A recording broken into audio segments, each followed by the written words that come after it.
I wanted to believe in love, and I wanted to believe in hope. To believe that one day there would be a point to breathing. I didn't feel loved. I was very lonely.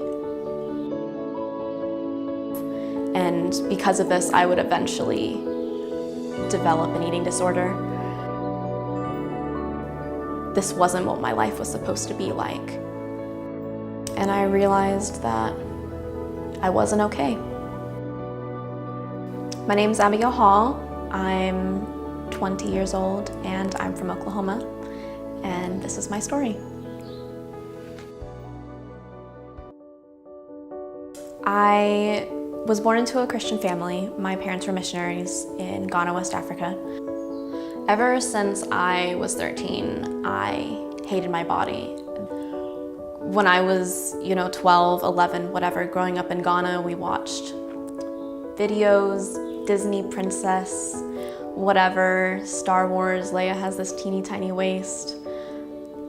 And it never occurred to me what I looked like because I just assumed that I was okay. Because I didn't live in a culture that talked about those things. And when we moved back to America, that was when I saw it. There were all these girls in my class at school, and they talked about losing weight all the time and working out, and we're 13 years old.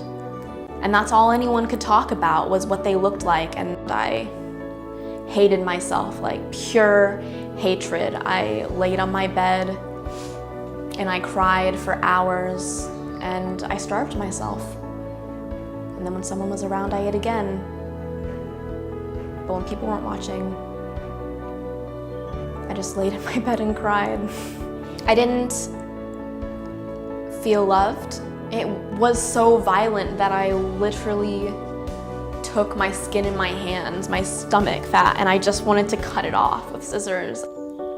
My mom was always very thin, and so were my sisters. They had beautiful blonde hair, and I did not. I was chubby and loud, and I had no friends, and I had no reason to believe that I could be worth anything for being me. And yeah, I went to bed every night wishing that I could just die. I was afraid to wake up in the morning, to go to school. So I was going through this time, and I began to self-harm. I cut my wrists to feel something different, but it wasn't really that different. It's all the same pain at the end of the day. I had no hope. I didn't consider myself having an eating disorder until I did my DTS, actually. And I hated food. I hated it so much. I hated everything about it, what it did to my body, and the fact that everyone needed to eat and everyone knows you need to eat. Then afterwards, you're all working out and trying to get out the food that you just put in your body to... It's just crazy. It doesn't make any sense. None of it makes any sense. One of the weeks on our lecture phase, there was this guy speaking to us. And I just sat there and thought, God, why have you abandoned me? Why have you deserted me to deal with this all on my own? And so I started crying, and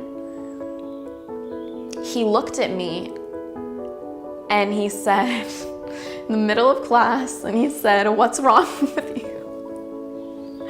And I just sat there frozen, and I just said it. I just said, I struggle with an eating disorder.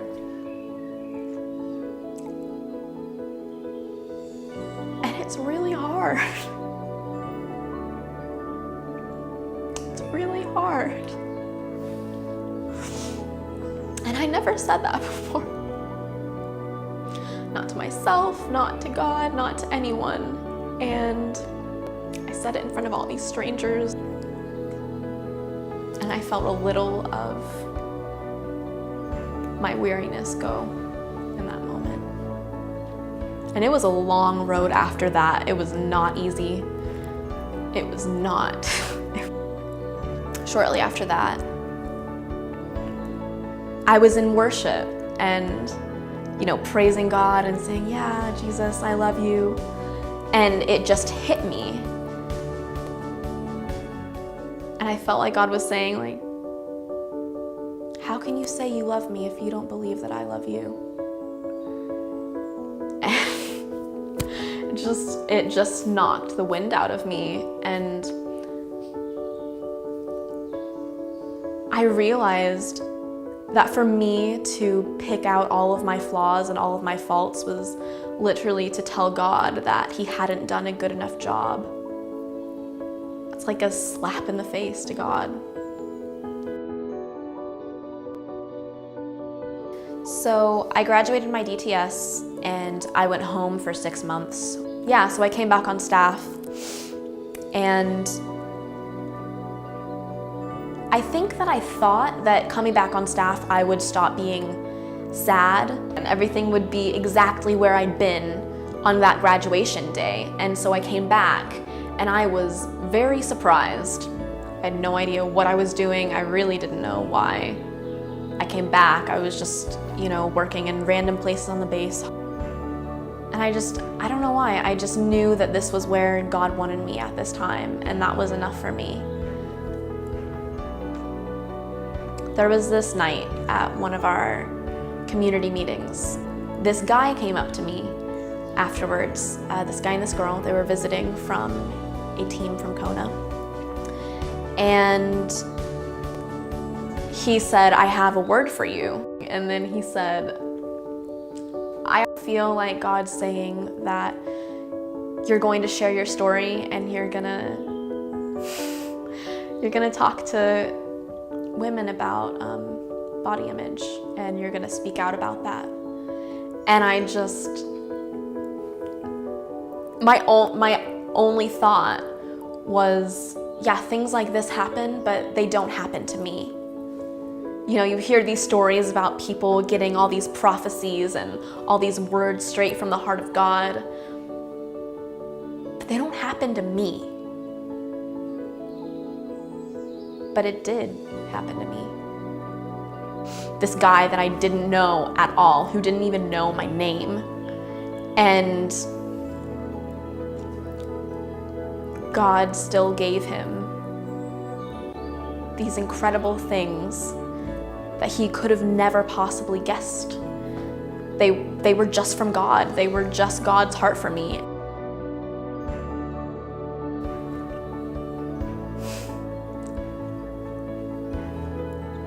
Yeah, I want to get people to talk about these things because no one's talking about them. I wish that someone had talked about them to me. I wish someone had said something, anything at all. But no one did. And I used to be really ashamed of my story, and I'm not anymore. I just want people to know that wherever you're at and whatever you've been through, it doesn't matter because God wants you either way. So I guess my hope is that if my story touches even one person, it's all worth it.